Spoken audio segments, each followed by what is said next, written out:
ہمارے کئی سارے بھائی کم علمی کی وجہ سے دیوالی پر ہندوؤں کو وش کرتے ہیں.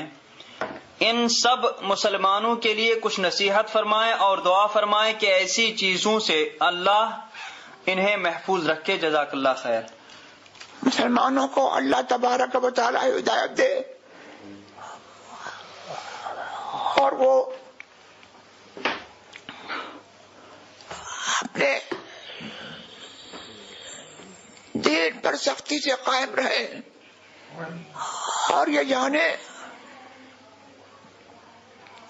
اور علماء سے ان باتوں کو پوچھیں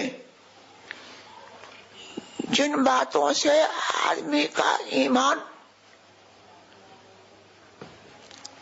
رخصت ہو جاتا ہے یا ایمان کے میں خلل پڑتا ہے. کفار کے تیوہار اور کفار کے اقوال مخصوصہ اور افعال مخصوصہ میں ان کی موافقت یہ سخت بدر ایمان ہے. اس سے پرہیزگاری میں اللہ تعالیٰ مسلمانوں کو ہدایت دے. ہمارے